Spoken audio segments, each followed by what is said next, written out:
Have you ever wondered what Goku was doing after he sacrificed himself during the Cell games? I mean, come on. It's Goku. You can't imagine him just chilling in the afterlife watching clouds roll by, and you'd be absolutely right. Because even in death, Goku did what he always does best. He trained. And not just casually, he pushed himself further than ever before, reaching a level of power no Saiyan had ever achieved up to that point. In this video, we're diving into Goku's incredible training journey in the other world, and how it led to one of the most jaw-dropping and iconic transformations in Dragon Ball history. Let's break it down. What exactly is the other world? First off, we need to understand what the other world is in the Dragon Ball universe. When a character dies in Dragon Ball, their soul doesn't disappear into nothingness. Instead, it enters a vast spiritual dimension known as the other world. And this place isn't just one big cloudy limbo. It's an incredibly rich and diverse realm with its own laws, locations, and even institutions. You've got heaven, where good souls rest, hell, where villains and evildoers are punished, Snake Way, the winding path that leads to King Kai's planet, and of course, the highly revered Grand Kai's planet, where the universe's greatest warriors train under the guidance of the Grand Kai himself. But here's what makes this place so unique and so important for Goku's story. Time works differently in the other world. According to Goku, it barely moves at all compared to the living world. That means days, weeks, even years of training can pass for him in what feels like only moments on Earth.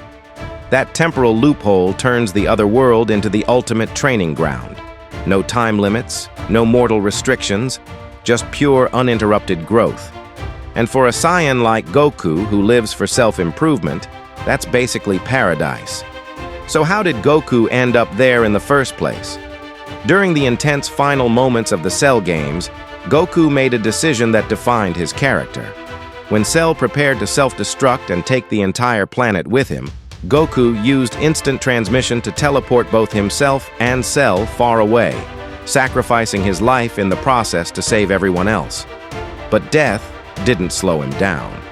Instead of taking a break or moving on, Goku viewed the afterlife as his next great training opportunity.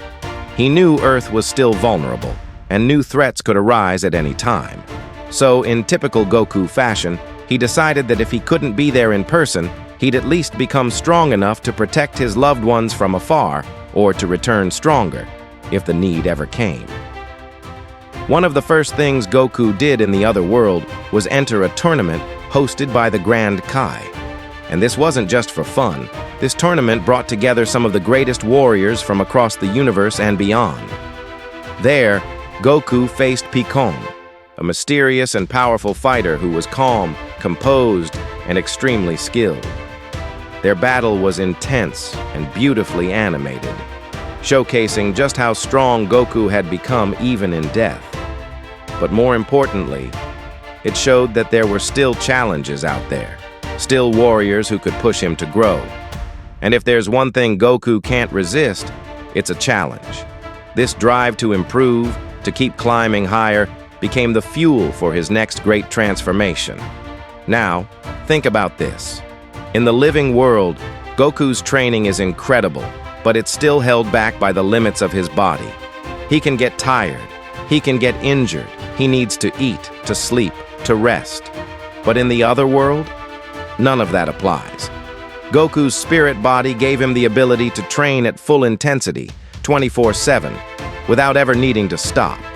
And it was in that relentless environment, free from distractions and human limitations, that he began experimenting with his Saiyan abilities on a whole new level. He didn't just want to become stronger, he wanted to push the very boundaries of what Super Saiyans were capable of. And through countless hours, maybe even years, of meditation, combat training, and spiritual focus, he did just that. The result of that intense training, Super Saiyan 3. And make no mistake, this wasn't just an upgrade. This was a whole new monster. When Goku first reveals Super Saiyan 3 during the Majin Buu saga, it is one of the most iconic moments in Dragon Ball history. The screen shakes, the skies darken, lightning crashes, his voice deepens, and his hair grows down past his waist, golden and glowing. But one of the most striking parts? No eyebrows. It's such a weird, intimidating look, and it instantly tells you this is serious. Super Saiyan 3 is insanely powerful. Goku's speed, strength, reflexes, everything skyrockets. It's the kind of form that feels like it could shatter mountains just by existing. But of course, there's a catch. As powerful as Super Saiyan 3 is, it comes with a massive downside: energy consumption. The form burns through energy at a ridiculous rate. While Goku could maintain it fairly comfortably in the afterlife, where his spirit body wasn't affected by energy loss, the real world was a different story. Once he returned to Earth, Goku realized that using Super Saiyan 3 in a physical body put massive strain on him. It drained his stamina quickly, shortened his combat window, and forced him to be strategic about how and when he used it. That's why during the Buu saga, you'll notice he uses it sparingly, not because he doesn't want to win, but because he knows he can't rely on it for long. Still, when it shows up, it always makes an impression.